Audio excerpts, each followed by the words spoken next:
ॐ अज्ञानतिमिरन्धस्य ज्ञानाञ्जनशलाकया चक्षुरुन्मीलितं येन तस्मै श्रीगुरुवे नमः। श्रीचैतन्यमनोभीष्टं स्थापितं येन भूतले स्वयं रूपकदा मायं ददाति स्वपदान्तिकं। वन्देऽहं श्रीगुरुन् श्रीयुतापदकमलम् श्रीगुरुन् वैष्णवंश्च श्रीरूपं साग्रजातं सहगणा रघुनाथान्वितं तं सजीवं सात्वैतं स्वावधूतं परिजनसहितं कृष्णचैतन्यदेवं श्रीराधा कृष्णपादान् सहगणा ललिता श्रीविशाखान्वितंश्च। हे कृष्णा करुणा सिन्धो दीनबन्धो जगत्पते गोपीश गोपिका कान्त राधा कान्त नमोऽस्तुते। तप्त काञ्चन गौराङ्गी राधे वृन्दावनेश्वरी वृषभानुष्टुते देवी प्रणमामि हरिप्रिये। वाञ्छकल्पतरुभ्यश्च कृपा सिन्धुभ्येव च पतितानां पावनेभ्यो वैष्णवेभ्यो नमो नमः। जय श्री कृष्ण चैतन्य प्रभु नित्यानंद श्री अद्वैत गदाधर श्रीवासादि गौरभक्तवृंद। हरे कृष्णा कृष्ण कृष्ण हरे हरे हरे राम राम राम हरे हरे। हरे Krishna. Hare Krishna. Thank you very much, Ashwin, for the wonderful Mangalacharan recital. So we are reading the Srimad Bhagavatam. We are on Canto 1, Chapter 19, and the text for today is text 37. Shashwin, are you able to read that text for us? Yes, Mataji. Hare Krishna. Hare Om Krishna. Namo Bhagavate Vasudevaya. Om Namo Bhagavate Vasudevaya. Om Namo Bhagavate Vasudevaya. Narayanam Namaskrityam Naram Chaiva Narottamam Devim Saraswatim Vyasam Tato Jayamudirayet Nashtaprayeshva Bhadreshu Nityam Bhagavata Sevaya Bhagavate Uttama Shloke Bhaktir Bhavati Naishriki. Hare Krishna. Atta prithyami samsiddhim yoginam paramam gurum purusasyeha yat karyam vriyam manasya sarvata. Hare Krishna. Hare Krishna. Thank you very much. Would anybody like to do the word for word and translation and purport? Okay, I can do. Ataha, therefore, Prachami, beg to inquire. Samsiddhim, the way of perfection. Yoginam, of the saints. Paramam, the supreme. Gurum, the spiritual master. Purushashya, of a person. Iha, in this life.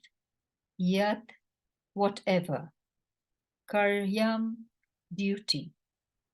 Mriya Manasya, of the one who is going to die. Sarvastha, Sarvatha, in every way. Translation and purport by Srila Prabhupada. Srila Prabhupada ki Jai. Translation. You are the spiritual master of great saints and devotees. I am therefore begging you to show the way of perfection for all persons and especially for one who is about to die. Purport. Unless one is perfectly anxious to inquire about the way of perfection, there is no necessity of approaching a spiritual master. A spiritual master is not a kind of decoration for the householder. Generally, a fashionable materialistic engages a so-called spiritual master without any profit. The pseudo-spiritual master flatters the so-called disciple, and thereby both the master and his ward go to hell without a doubt. Maharaj Parikshit is the right type of disciple because he puts forward questions vital to the interest of all men, particularly for the dying men. The question put forward by Maharaj Parikshit is the basic principle of the complete thesis of Srimad Bhagavatam. Now, let us see how intelligently the great master replies. Hare Krishna. Just looking if Mataji has joined. Hare Krishna, Mataji, Dandavat Pranam. Please accept our humble obeisances. All glories to Srila Prabhupada. Thank you very much, Mataji, for joining in. Yes, Mataji. Would you mind giving me just 1 more minute, Mataji? Just 1 more minute. Sure, Mataji. But we are very thankful for you to give us your time. And I'd like to pay our humble obeisances to you and also from everybody who has joined the group and are about to join. We are reading the Srimad Bhagavatam. We are on Canto 1, Chapter 19. Chapter 19 is the appearance of Sukadeva Goswami. And today we are on text 37. Tomorrow we will finish the whole Canto 1. I think it's a great achievement for us that this Canto 1 looked so huge when we first started, and we are about to finish. Grateful to everybody for giving your association and your time so that we can finish Canto 1 and we can start Canto 2 on Monday. Mataji is about to join us. We are giving her 2 more minutes. Are there anything anybody would like to comment on? Hare Krishna, Mataji, done with Pranam. Hare Krishna, Mataji, Pranams, all glories to Srila Prabhupada. Is my voice okay? Is my voice okay, Mataji? Or, yes, we can hear you, Mataji. Okay, good. All right, Mataji. Let me just get started. Huh? I don't know. Om Ajnana-Timirandasya Jnananjana-Shalakaya Chakshurumiलितं येन तस्मै श्रीगुरवे नमः. नमो ओम विष्णुपादाय कृष्णपृष्ठाय भूतले श्रीमते भक्तिवेदांत स्वामिन् इति नामिने. नमस्ते सरस्वती देवे गौरवाणी प्रचारिणे निर्विशेष शून्यवादी पाश्चात्य देशतारिणे.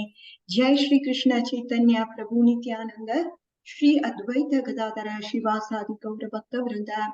हरे कृष्णा कृष्णा कृष्णा हरे हरे, हरे Rama Ram Ram Hare Hare.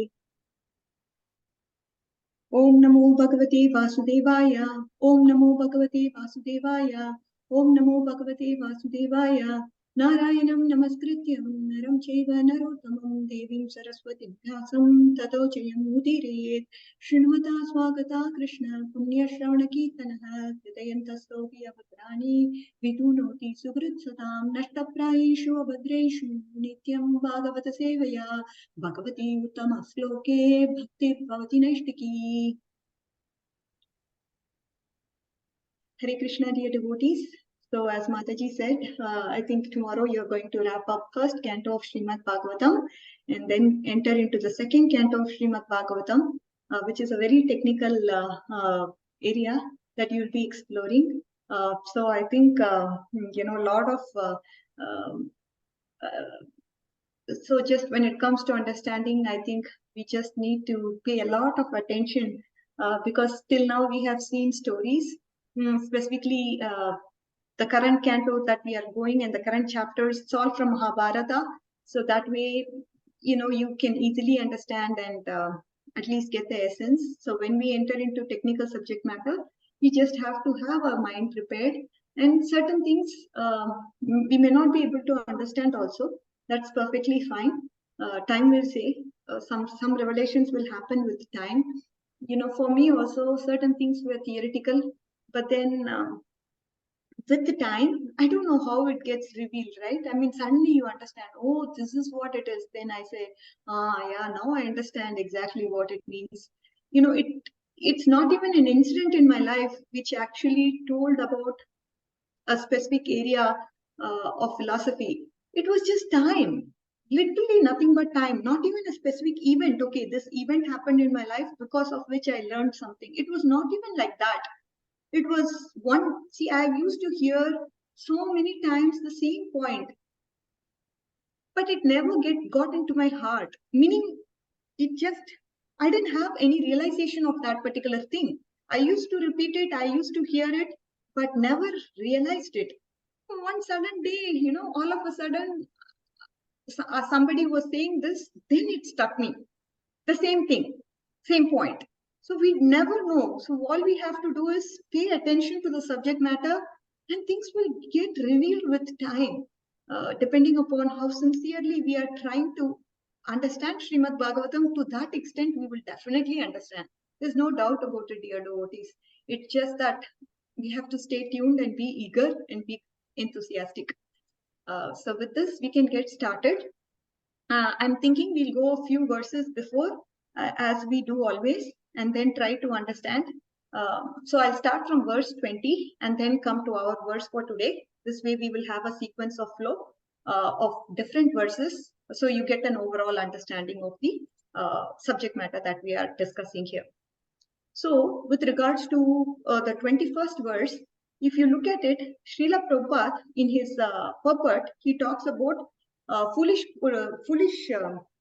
politicians who are attached to their post and position. Even up to their last moment of life, they are very, very attached to their post and position.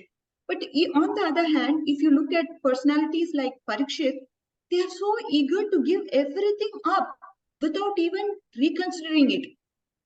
So he's trying to get us to an understanding of how we see how people are attached into this material world for fame, name, position, and power. And on contrast, how Parikshit Maharaj is ready to give up everything. Just in a minute, he said, oh, I'm going to leave everything. So actually, it is a test of our real maturity, he says. We don't have to be attached to the post or position. All of us within devotional service, we may get a certain post or position. So we have to just do our part and then we move on. Of course, it is easy to say this. It's very difficult to put it into practice. But indeed, actually, this principle is there that we do our part and we move on. Sometimes what happens is the problem comes when we become attached to the post or position. Of course, our post and position is meant to serve the devotees.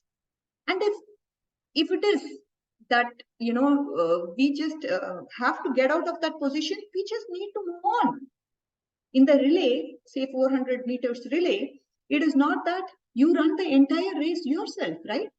You race 100 meters and then pass it on to the next person and then pass it on to another person. That person passes it on. So the same way, if we want to continue till the fag end of our life to the post and position and all, it's actually showing that we have not grown in our bhakti, dear devotees.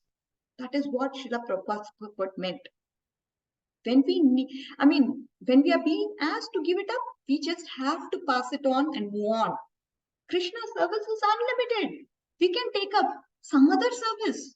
Oh, somebody just put me down from this position. How can it, how can they do that? Your ego hurts. This is where the false ego hurts. Oh, how can that person do? I have been in this position for such a long time. Now I have to climb up to the next position and be the director. Some positions, even in the temples, we have so many positions, right? I have to do this, I have to do that, but they have taken me out. So what? Krishna's service is unlimited. You can sweep your temple. You can do services to your deity. Even yourself, you can do so many things. If there is a will, there is a way. Definitely, dear devotees. So, it is not the post and position that would matter for us. What matters is, if there is a post and position, so we can serve the Vaishnavas, we accept the position. But if that position has to be given up, and somebody else has to take over that position, no problem. We are ready to serve Krishna in some other way. We have to move on with this life. We don't fight over post and position. Why? Because it's just hyping up your false ego. Already it's just, ego is so much. And now we are all trying to do is even further that ego up. Nothing else you are doing. And in the process, you are wasting your time. In that time, you would have served so many devotees, or you could have just served the deities. You could have done so many things. You could have heard a lecture. You could have listened to a thing, or you could have done something useful, isn't it? But that time is taken away. Because not only in your mind, you're constantly thinking about it. Because of you thinking about it, that energy is expended. The energy expended is expended, that's all. So in this way, Prabhupada is contrasting the kings of that time, that is Parikshit Maharaj, to the kings of this time. This is what is verse number 20. This is what we learn. Now moving on to the 21st verse. He says, Prabhupada in the translation says, we shall all wait here until the foremost devotee of Lord Maharaj Parikshit returns to the supreme planet, which is completely free from all mundane contamination and all kinds of lamentation.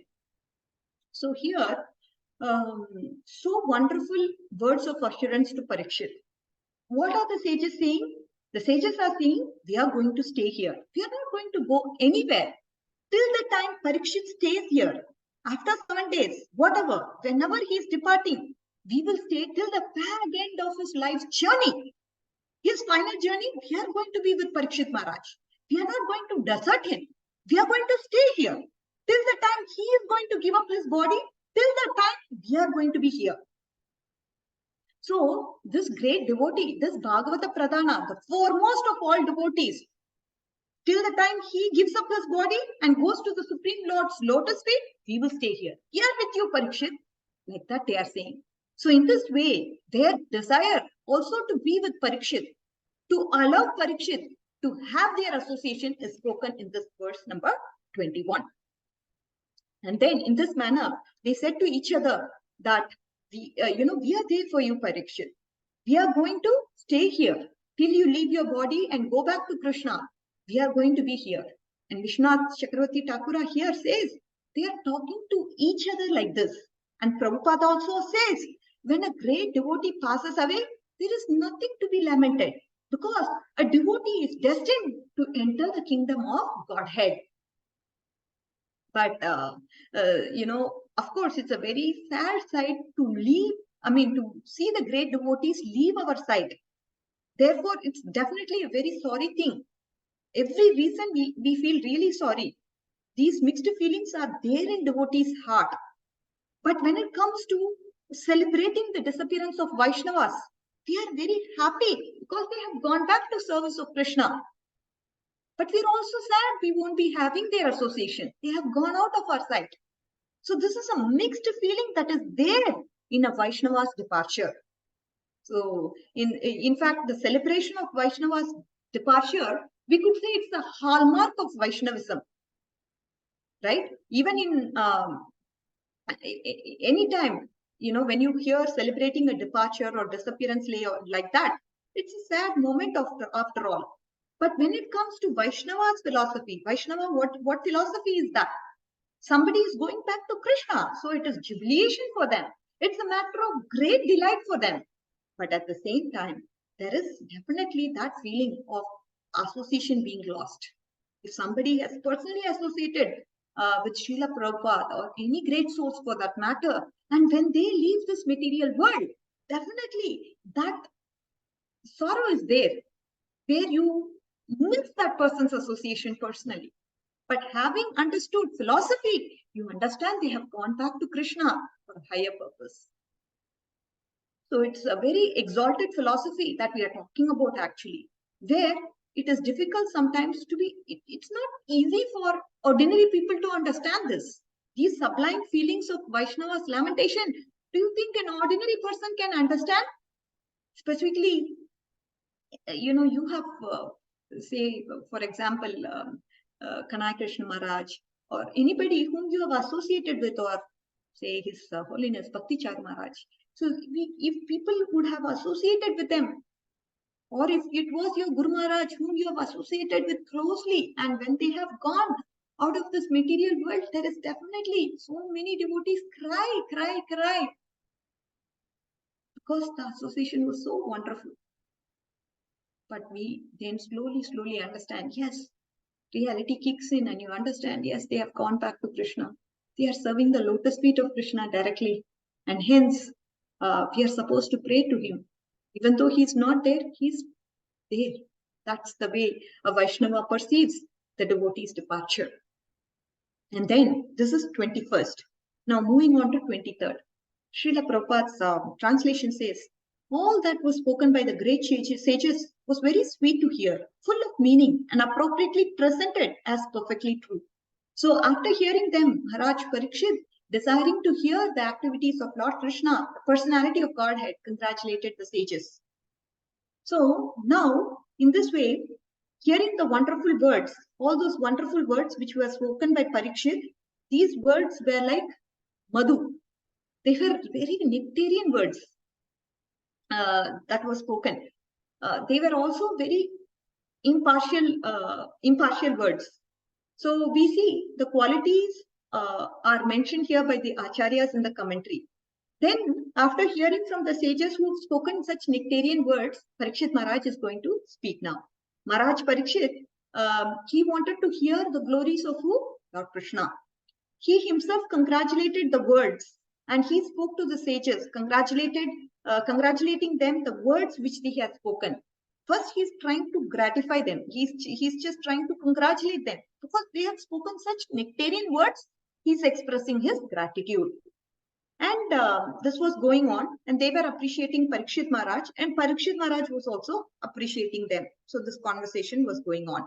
Now, our Acharya, Srila Vishnu Chakravarti Pada says, these words were impartial words. If you ask why they were impartial words, because they said they are going to stay here like that. By declaring that we are going to stay here, they showed that it was not like, okay, we will not stay here. Some yogis said, hey, we are yogis, we are not going to stay here. It was not like that. Some jnanis, they were also there. The jnanis also did not say, oh, we are not going to stay here. You can stay here, bhaktas, if you want. There was nothing like that. On the whole, they were jnanis, they were yogis, they were bhaktas. Unanimously, they just said these words. And that is why this statement is called impartial. The words spoken by the sages were impartial for this reason. Because they all decided they were going to stay over there. So they were impartial. They were nectarian words. Why? Because they glorified Bhagavad Pradhanam. Those words were grave words. They spoke about the fact he is going to go back to where? Spiritual world. The abode that is free from contamination. So the moment of death, it is the matter of gravity, right? But they understood that he is going to go back to spiritual world. So this is not some joke. It's a serious thing. So that gravity, with that gravity, they spoke these words. Till the time Parikshit leaves the world and attains Krishna's abode, they are going to stay here. So it's a grave situation that needs to be understood. And they said, till the time he goes back to the spiritual world. So those words were true. These were the words that were spoken by the sages. And they were, and hearing this, Parikshit Maharaj was very happy with their reassuring words of what they spoke. Okay, so hope you are able to understand the context of where we are coming from. So Prabhupada, first he talked about kings of this time and kings of previous, kings like Parikshit Maharaj and kings of this age. What do they do? Second, we understood the fact that the sages did not want to go. And why they wanted to stay there, that was understood by this particular two verses. So they were speaking, they were glorifying Parikshit Maharaj basically. Now, Parikshit Maharaj, how did he feel about it? He felt very happy. He felt reassured by the words of the sages. And it was very impartial. Impartial meaning everybody unanimously said they are going to stay here till the time Parikshit Maharaj goes back to the spiritual world. Now, 23rd verse. The king said, "O great sages, you have all kindly assembled here, having come from different parts of the universe. You are all good as the supreme knowledge personified, who resides in the planet above the three worlds. Consequently, you are naturally inclined to do good to others. But for this, you have no interest, either in this life or in the next." So, Parikshit Maharaj spoke. What did he speak? All of you, you have assembled here just as in Brahmaji's abode, the abode that is beyond Bhur Swaha. Satyaloka is what he's talking about. So just as in Brahmaji's abode, there are Vedas personified. Similarly, you all have assembled here. You're all great sages. You're all Vedas personified. Means you're very knowledgeable. You're all great realized sages. So I see it as if in Brahmaji's abode, there are these personalized Vedas, personified Vedas. I see all of you have come here. Actually, you people don't have anything to be achieved in this world or beyond this world. You're completely selfless people. What is it that you have to achieve in this world? Or even beyond this world? Except for actually, you're staying here to bestow mercy, bestow your mercy. That is your nature. You're all selfless people. You don't have anything, nothing, no swartha in you. But you're all coming. All of you are gathered here. It is just your nature. It is just that you want to bestow your anugraha to me, anugraha upon others. So you have come here to do that. So how much I should be grateful to you? How much I should be grateful to you, dear sages? That's what Parikshit Maharaj basically says. That you have come here for no other purpose other than giving anugraha or mercy to me. That is the purpose you have come here, dear sages. This is what he's saying. And now, a beautiful point that is brought out by our Acharya, Srila Vishnu Chakravarti Thakura here. So we are kind of doing an analysis of all Prabhupada, what Prabhupada is saying in his purport versus also looking into analysis of Srila Vishnu Chakravarti Path. So, dear devotees, Srila Vishnu Chakravarti Path, what he says, Satyaloka, they are personified Vedas. So you don't have a desire except, it's just that, it's just your nature, Atma Shilanam. It's natural that you are like this. Whatever there is, you sages, you just want to give anugraha. That is why you are here. This is the first point, like Srila Prabhupada, he says. So they are jnanis. That is obviously in the sages, in the group of sages, there are jnanis. And these jnanis are being compared to the personified Vedas by Srila Vishnu Chakravarti Path. Because great knowledge is spoken by them. This is the first point. Second point is, these people, these sages, kripalu, they are very merciful. And they have no other purpose other than bestowing mercy to others. So this is what Vishnu Chakravarti Path is saying. And he gives a beautiful analysis to say, see, this is natural for them to be like this. To give anugraha to somebody, it's natural for these sages. And they are jnanis. Why they are jnanis? And that is why there is a comparison to them being personified Vedas.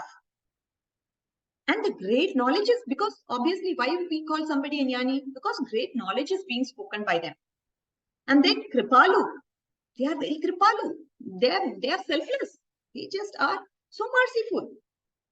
And he's glorifying the knowledge of the sages. He's glorifying the nature of the sages. Both the aspects are being glorified. What are the aspects? Their greatness of knowledge and greatness of compassion. So that is why Parikshit Maharaj was grateful to them. Srila Prabhupada, he speaks about Satyaloka and Vedas being personified over there in Satyaloka. So their only reason, the only reason of such great personalities coming into this mundane world, why do great souls come? They descend to different planets to deliver the fallen souls. To deliver, that is why they come. This is what Srila Prabhupada says. Why great people come to this material world, which is Dukkalayam Ashashvatam, to deliver the fallen people who are bound by Maya. Hope you are able to understand the context, dear devotees, of what we are talking about. How Parikshit Maharaj is feeling grateful to the sages who have assembled here is what is the theme of the 24th verse. Now, coming to the 25th verse. O trustworthy Brahmanas, I now ask you about an immediate duty. Please, after proper deliberation, tell me the unalloyed duty of everyone in all circumstances, specifically for those who are just about to die. So he puts this inquiry in front of them. These were the greatest sages. Parikshit, although he is aware, he is the most realized of all people, but in a humble way, he submitted his questions to them because he wanted to hear from them. I ask you this question, what is to be done? See, the sages, he had taken full shelter. He wants to know from them, a person who is dying, what he should be doing. What is his duty at all times? Or especially somebody who is going to die. So the point is, everyone's duty, what is it? And what is the duty of a dying man? These are the questions. What is to be done by him? So kindly, all of you, please contemplate about this and tell me. Of course, he's telling very humbly, okay? Not like in a challenging mood. He's speaking very humbly. Please deliberate. What is the duty of a dying man? A duty of a person at all times. These are two questions. Prabhupada actually says these two questions are just one question. Because we don't know when we are going to die. What is the duty of a dying man? What is the duty of a person in any case? At all times, in all respects. That's what Prabhupada says. Prabhupada would say, this is actually only one question. Because you don't know when we are going to die. Because it's not two different questions. What are the two questions? What is the duty of a person at all times? And what is the duty of a dying man? These two, according to Srila Prabhupada, is just one question, dear devotees. Why? Because we don't know when we are going to die. And Vishnu Chakravarti Pad, he says, I'm asking this question, which should be, he's just telling a qualified question, is being asked. So, according to Vishnu Chakravarti Pad, there is tapa, there is yoga, there is jnana. So many things have been spoken. So what is the highest? What is the duty of a dying man? Or what is the duty in all respects? What should be done? Can you tell me, dear sages? Please, all of you, you give a unanimous conclusion of what I should be doing.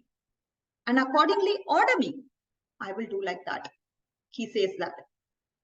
And this is what, again, Vishnu Chakravarti Pad clarifies here to help us understand that, okay, there is tapa, there is yoga, there is jnana. There are so many kartavyas that have been spoken. So please tell me what is the highest duty. He just adds a little bit more. And now, if you look at our Acharya Srila Jiva Goswami, he says the meaning he had taken complete shelter. He had taken complete confidence in those sages. He comments on the word Shuddham. Please tell me what is to be done. What is the sadhana that I have to do? Or what is the sadhana a person has to do who's about to die? And please tell which sadhana is the highest. Not some Kanishta sadhana, not some Madhyama sadhana. I want the best.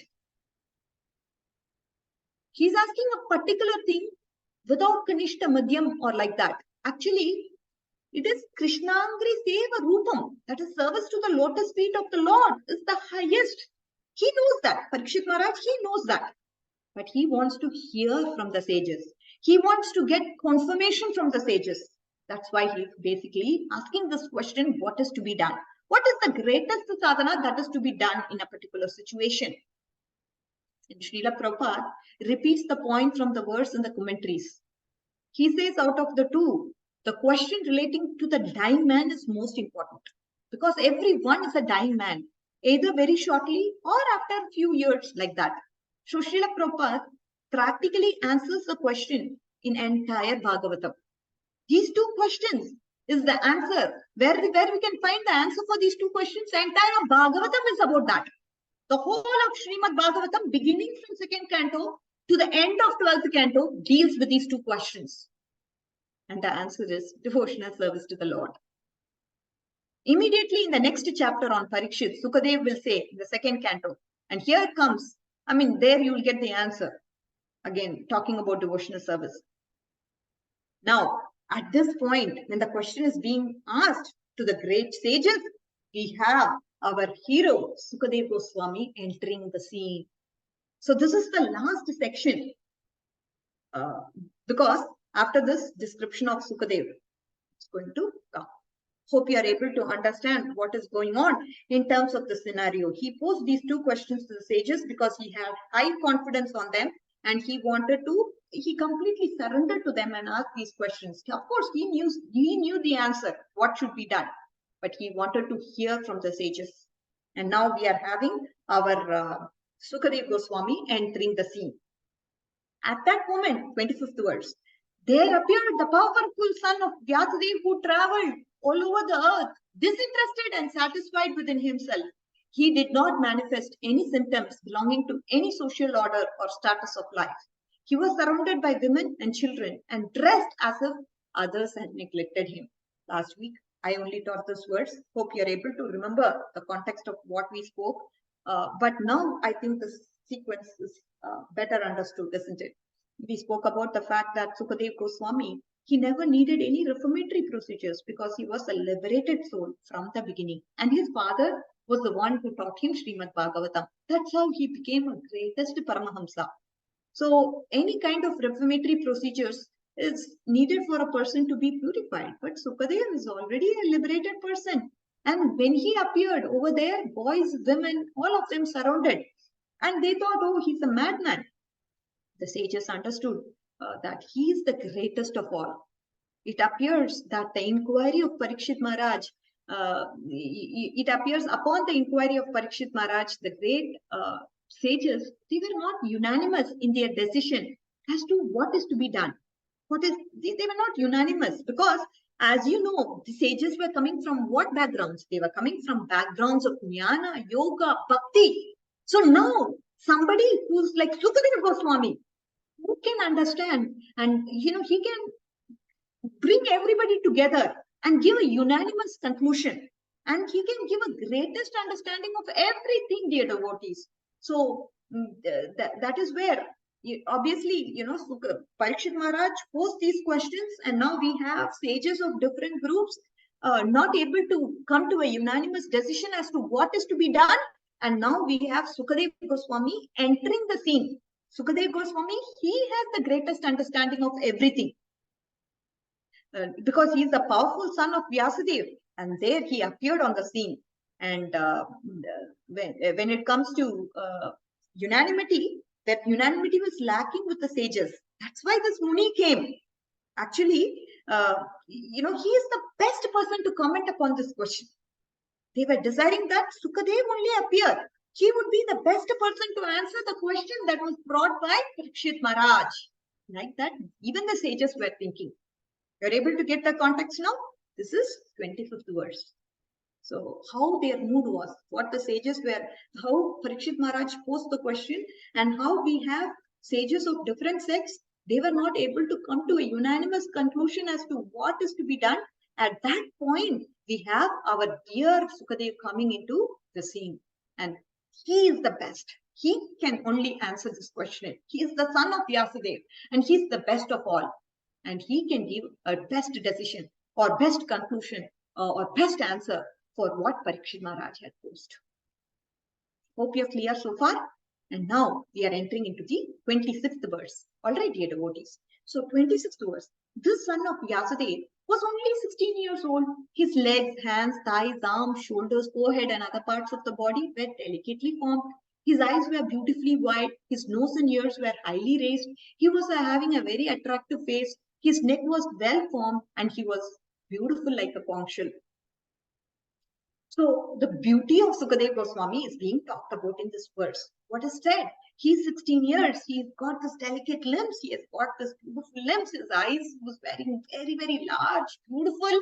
His nose was beautiful. He was having a raised nose. His ears was not large like Gokarna.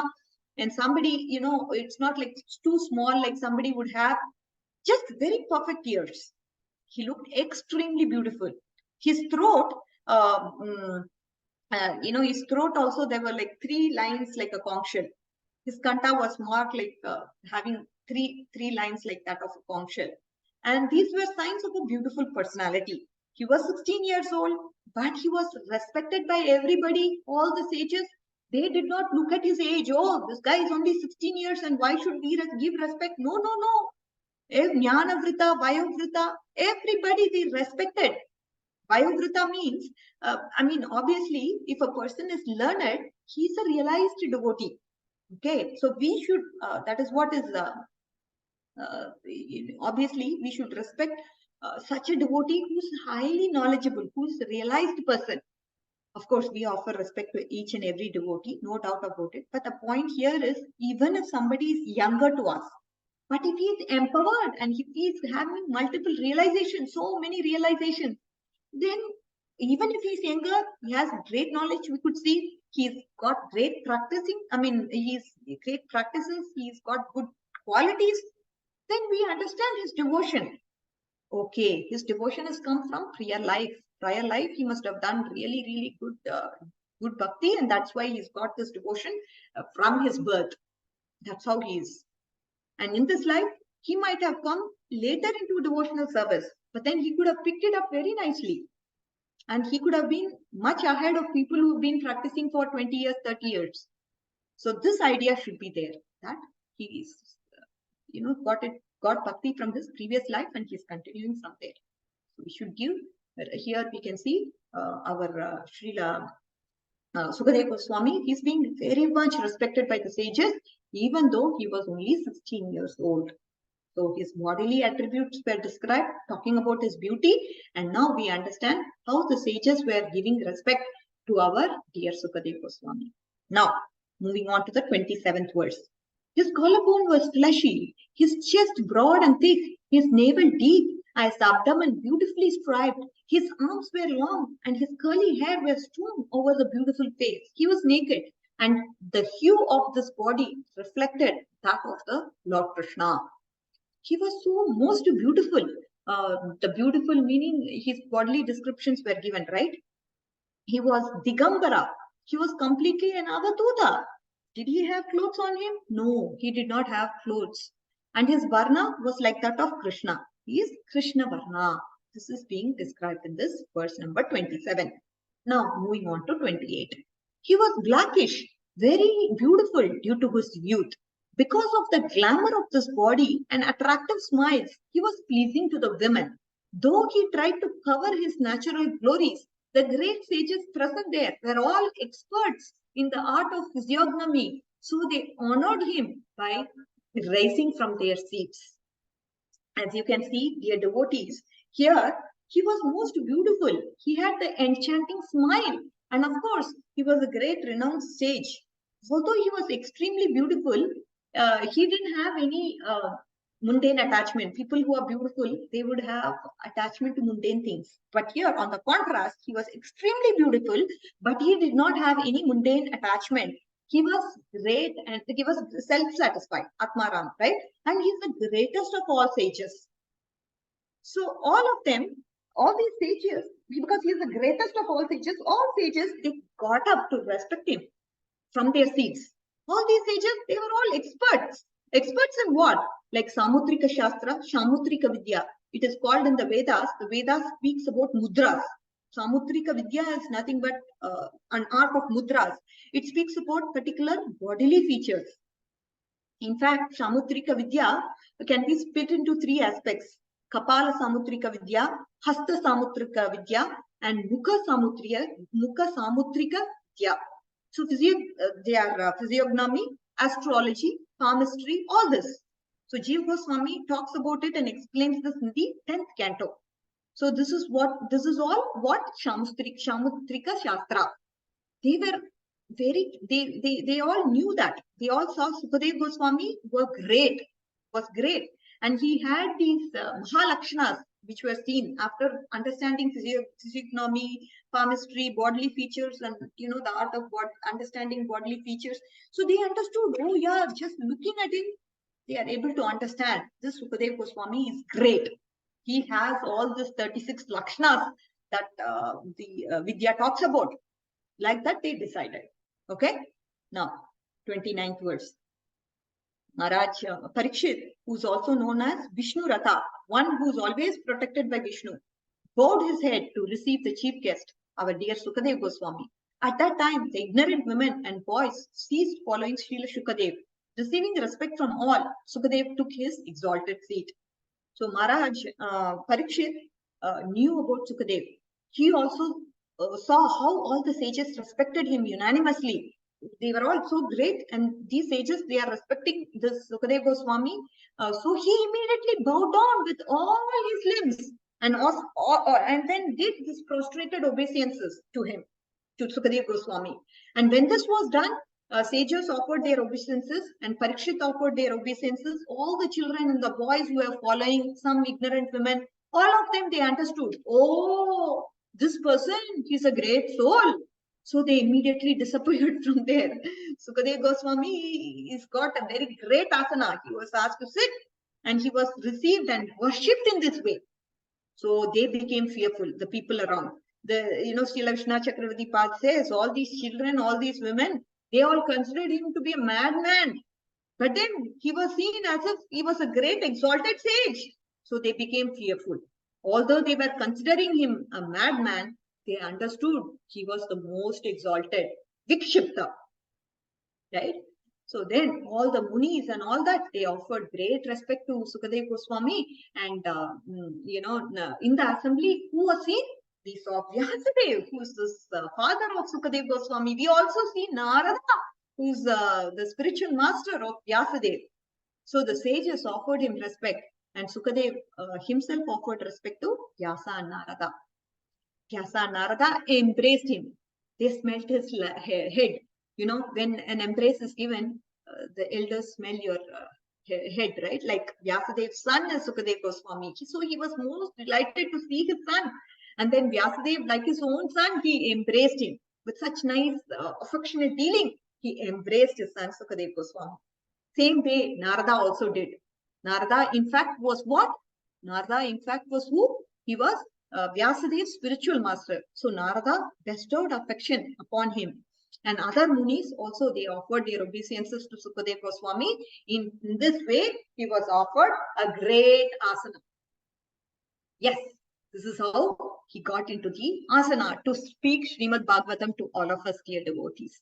This is what is the glory of Sukadev Goswami, how he was welcomed. We see Vyasadev embracing him, Narada Muni giving affectionate glance upon him and smiles upon him. So many sages offering obeisances to him, or Parikshit Maharaj offer obeisances to him, and how he reciprocated the dealings, and how the others who were there in the scene, they were just like, oh my God, we thought him to be a madman, but this person seems to be a great sage after all.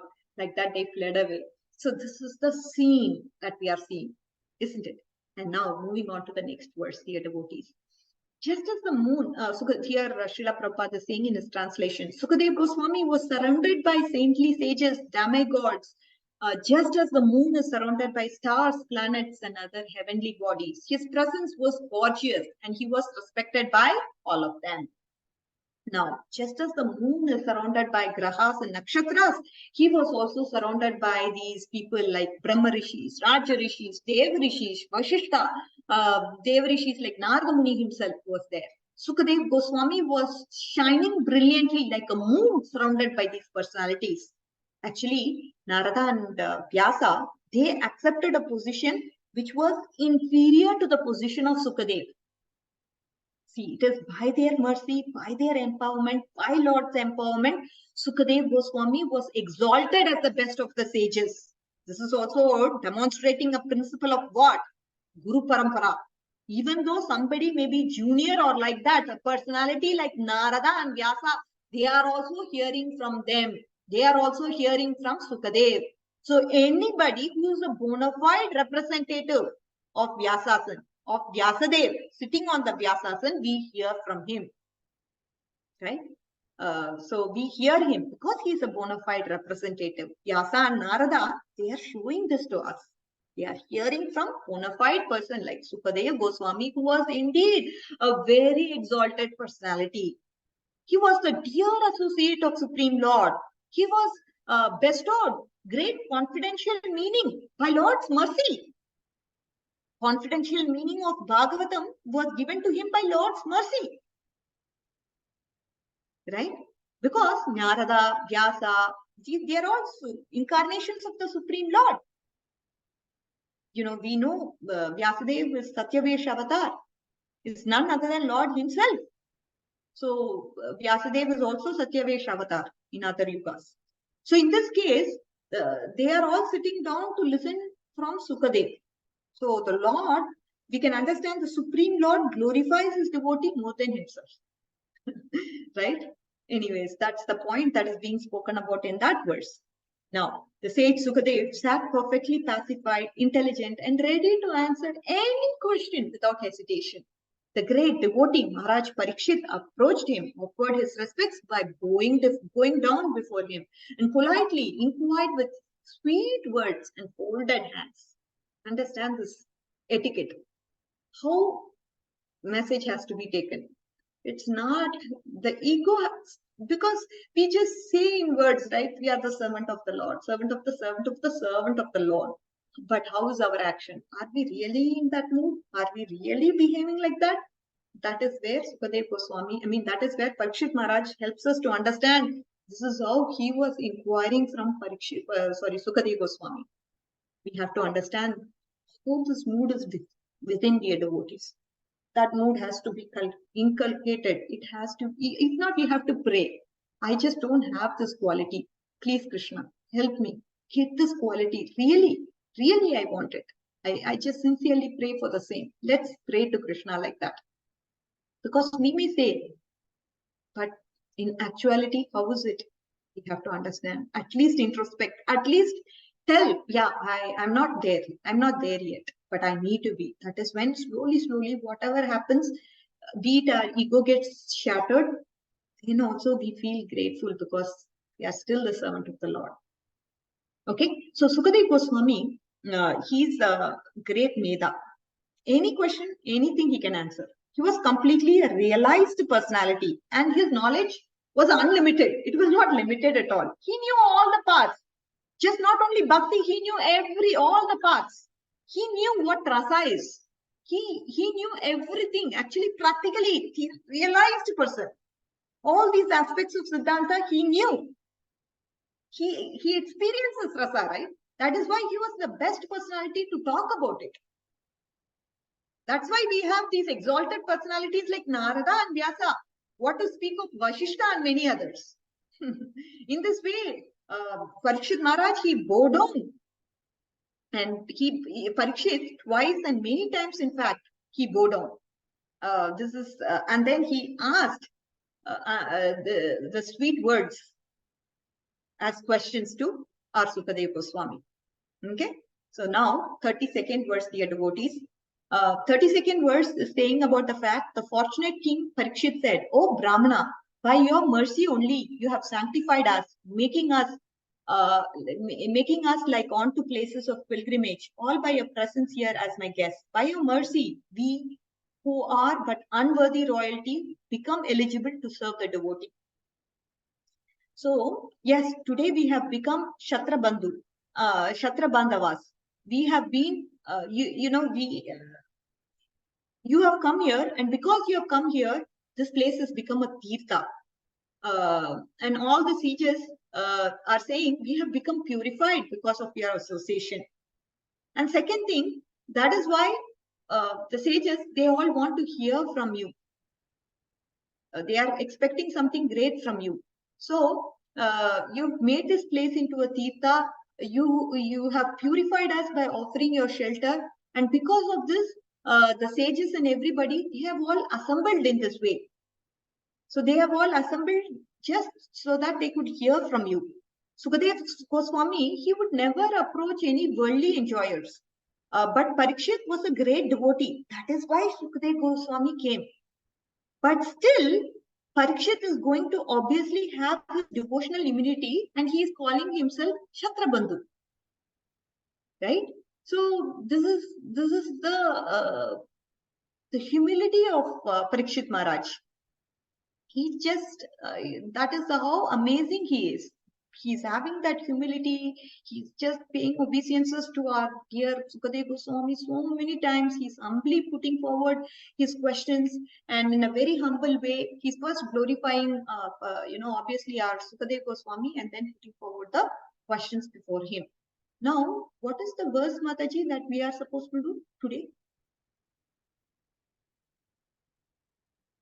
I'm lost with regards to the words. Hare Krishna, 37. Yeah. 37, right? Yeah. So 37, let's come to that verse. I know we have few more verses to understand the flow, but that's okay. We have 4 minutes. Okay. Anyways, so the 37th verse is talking about the fact you are the spiritual master of great saints and devotees.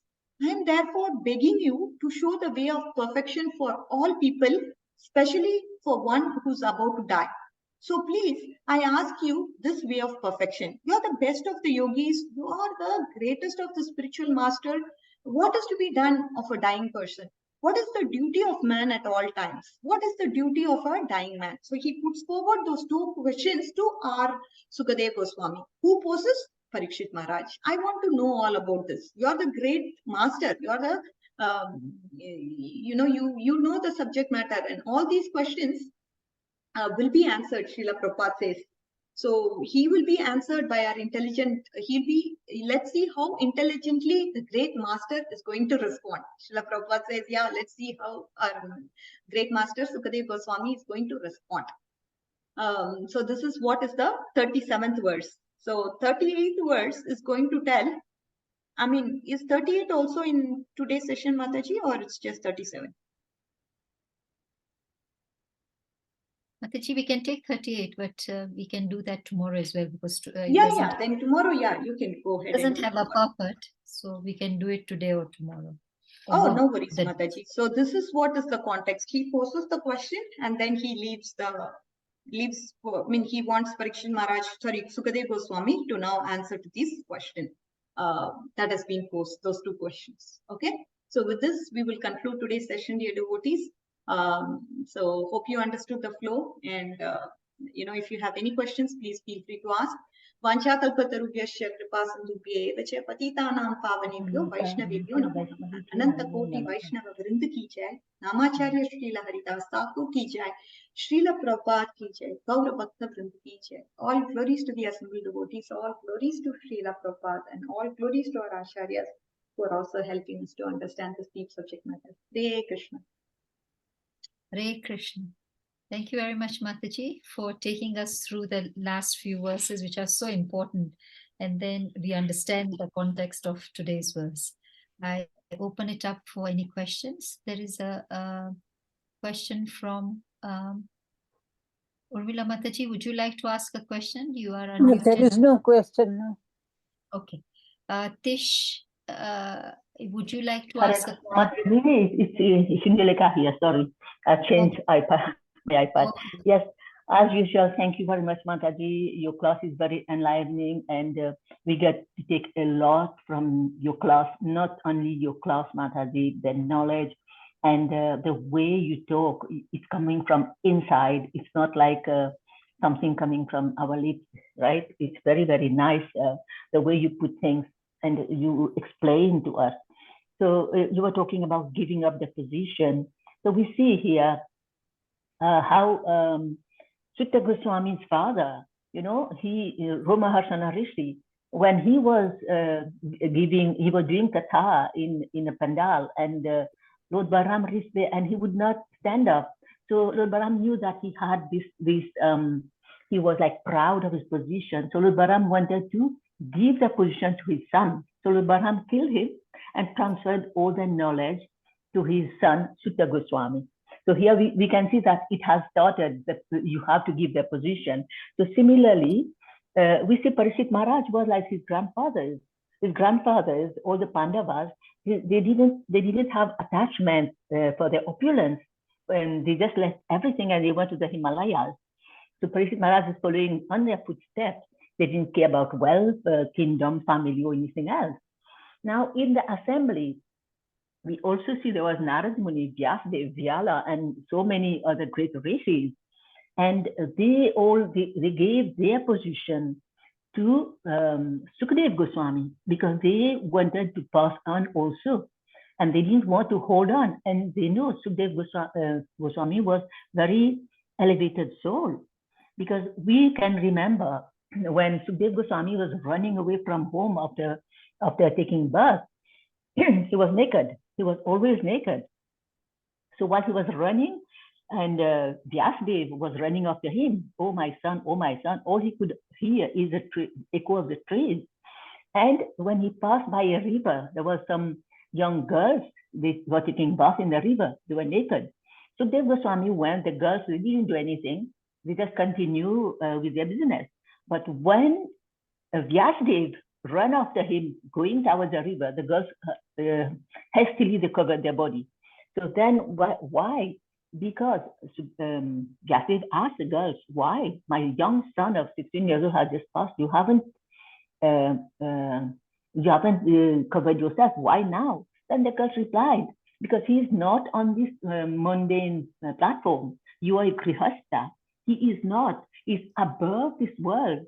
So as we know, he is not from this world. He is from Radharani's para, Sukha.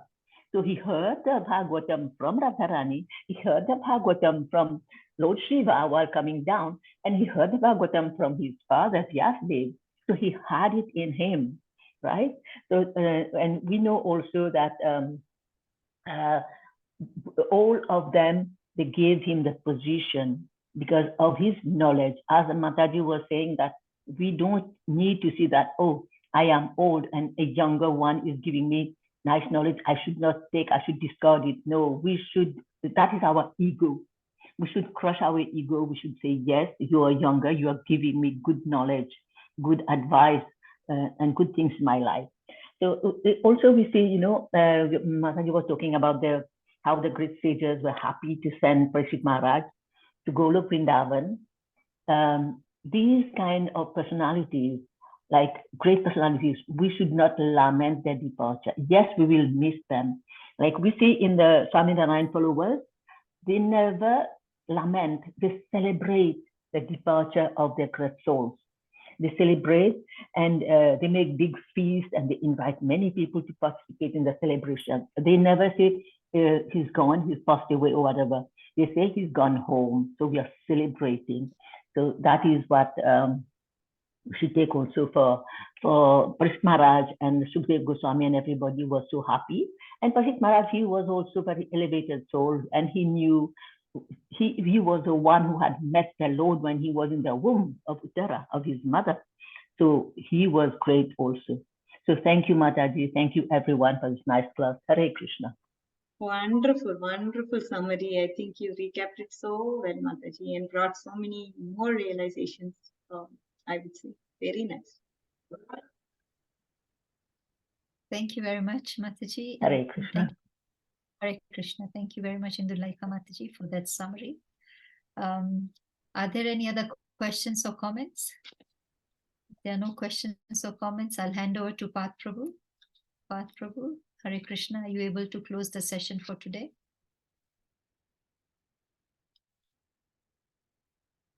Okay, I guess I will close the session. So thank you for your wonderful class today and all the comments and summary from Indulaika Mataji. Let us all unmute and chant the Hare Krishna Maha Mantra once in glorification of Radhika Kasturi Mataji. Hare Krishna. Hare Krishna. Hare Krishna. Hare Rama, Rama Rama, Hare Hare. Chakalpataru. Sindhubhaiva cha patitanam pavanebhyo Vaishnavibhyo namo namaha.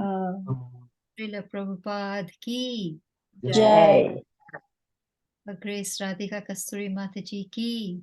Jai. Grantara Srimad Bhagavatam ki jai. Ananta Koti Vaishnavini ki jai. Hare Krishna. Hare Krishna. Hare Thank you. Krishna, dear devotees. Thank you Very so much. much. All glories to Srila Prabhupada. Hare Krishna. Hare Krishna.